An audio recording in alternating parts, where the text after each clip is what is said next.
The combat simulation chamber smelled like burnt ozone and bruised pride. Professor Kale Veyron stood at the observation platform, his four-fingered hands clasped behind his back, his dual optical lenses cycling through infrared, thermal, and standard visual spectrums as he reviewed the morning's results. 47 cadets. 47 failures. Some had lasted 11 minutes. One, a Falvery prodigy with 3 combat citations, had lasted 18. It was the best Class 9 had ever performed. It was also the worst result Veyron had recorded in 22 years of directing the Interstellar Academy's combat assessment program.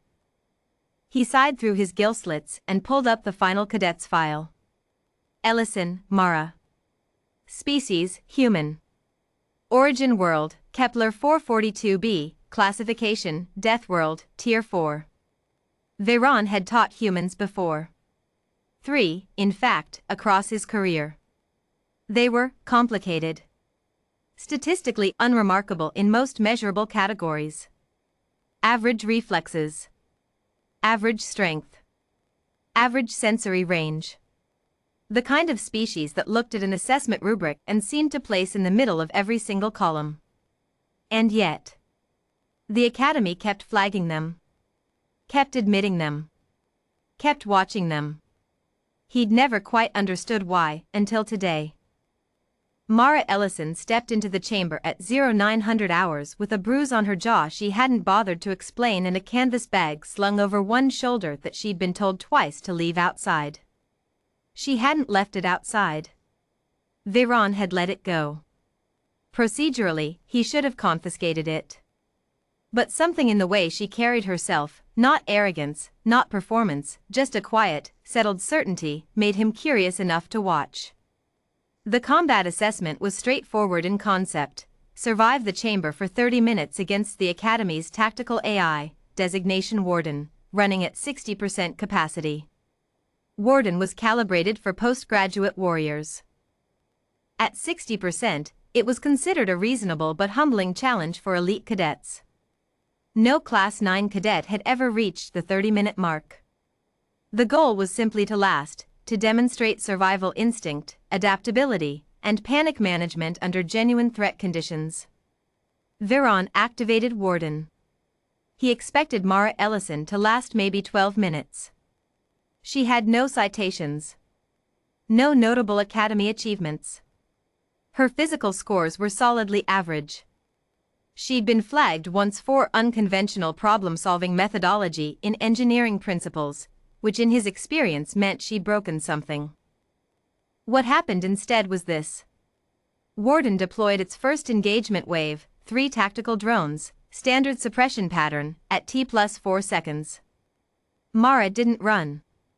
She crouched, opened the canvas bag, and pulled out a roll of something that glinted under the chamber lights. Veyron leaned forward at the observation window. Reflective material. Mylar, or something like it. She unrolled it across the floor in the drone's projected path, then stepped back. The drone's targeting systems, calibrated for thermal signatures, hit the reflective surface, scattered their own sensor pings back at themselves, and spent the next 8 seconds recalibrating. 8 seconds. She used them to close distance, scramble up a wall strut, and jam the lead drone's rotation joint with a stylus she'd apparently been keeping behind her ear. The drone went in circles. Mara dropped back down, snatched it out of the air as it wobbled, and used it as a shield against the second drone's suppression fire while she kicked the third one into the wall hard enough to crack its casing. 11 seconds. All 3 drones neutralized. Veyron's second optical lens had already widened. Warden escalated. It was designed to adapt. At T+2 minutes, it deployed the environmental hazard sequence, fluctuating gravity panels, which turned sections of the floor into either crushing pressure zones or near-zero environments, randomized at intervals. Most cadets either froze or exhausted themselves trying to predict the pattern. Mara stopped moving entirely. She stood still for 4 seconds, 4 full seconds while gravity panels shifted around her, and Veyron realized with a slow, dawning disbelief that she was listening. The panels had a mechanical hum that shifted pitch fractionally before each change. A difference of maybe 40 Hz. Well below the detection threshold of most species in the Academy. Humans, it turned out, could hear it. She began moving in perfect rhythm with the shifts. Not running. Walking. Calm, deliberate, like she was strolling through a park on a planet that wasn't actively trying to kill her. She made it across the full gravity field without triggering a single pressure zone, reached the chamber's secondary control panel, and manually overrode the sequence from a maintenance port that she should not have known existed. Veyron pulled up her file again. Previous coursework, engineering principles. Combat theory. Environmental hazard analysis. She'd done her homework. At T+9 minutes, Warden did something it almost never did for Class 9 assessments. It escalated to 75%. This was outside the assessment parameters. Veyron had his hand over the termination switch, ready to pull Mara out if she showed signs of genuine distress. The Academy's liability protocols were very clear on this point. He didn't pull the switch. He needed to see. Warden's 75% configuration deployed the pressure suite, a coordinated sensory assault, high-frequency disorientation tones, strobe patterns calibrated to disrupt visual processing, and the chamber's full 12-drone complement descending in a coordinated formation that had taken down a professional military veteran 3 years ago. Mara reached back into her bag. She pulled out foam earplugs. She put them in. Then she closed her eyes. Veyron's third optical lens, the one he only used under genuine optical stress, the emergency one, activated on its own. She was navigating by sound and memory. She'd walked the chamber before the assessment. Veyron checked the logs and found that she'd been cleared for a facility orientation the day prior, a standard allowance for new cadets. She had, apparently, counted her steps in every direction and memorized the chamber's layout. With her eyes closed and her ears blocked, the disorientation suite had nothing to disorient. She moved through the drone formation like smoke. Not fighting, avoiding. Flowing around engagement vectors, using the drone's own flight paths against them, letting them tangle in each other's fields of fire.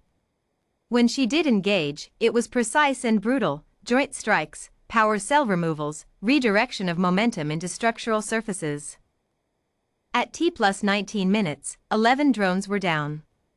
The 12th drone retreated. Warden actually retreated. Veyron had never seen that before. At T+28 minutes, with 2 minutes remaining on the clock, Mara Ellison sat down in the center of the chamber floor, pulled a ration bar from her bag, and ate it. Warden, running at 80% now, a level that required Veyron's direct override and 3 separate authorization codes, circled the perimeter and found no viable engagement angle. The timer hit 30 minutes. Assessment complete. Veyron opened the chamber door himself. He hadn't done that since 2301, for a Vrakthi general who'd come to the Academy for a demonstration and had, by the end of the day, requested a recruitment pipeline for his species. Mara looked up. Finished chewing. Stood. You ran it at 80% at the end, she said. It wasn't a question. Felt different. More coordinated. You felt the difference? The timing changed. She shrugged, dusting ration crumbs off her jacket. It was still pretty quick, though. 30 minutes goes fast. Professor Cale Veyron had composed assessment reports for 2 decades. He had documented acts of extraordinary combat performance, survival feats that had rewritten tactical theory, moments of alien ingenuity that had left him genuinely humbled. He stood in the doorway of the chamber with his 4-fingered hands still and his 3 optical lenses all focused on one human woman who was brushing crumbs off herself, and he thought about what to write. He thought about 47 failed cadets. About Warden retreating. About foam earplugs and reflective mylar and a stylus behind an ear. He thought about Kepler 442b, Tier 4 Deathworld, and what it must do to a species to grow up there. What kind of thinking it must build into the bones. The constant, habitual, unconscious cataloging of every environmental threat, every available resource, every exit, every angle. Not as strategy. As instinct. As the price of survival on a planet that wanted you dead before breakfast. He thought about the fact that she had not, at any point, looked frightened. He thought about the fact that she brought snacks. Veyron returned to his observation platform. He opened a new report file. He typed 4 words in the Academy's formal assessment language, then stopped, reconsidered, and typed something simpler instead. Do not waste her. He flagged it Priority 1 and sent it directly to the Academy's Strategic Command Division.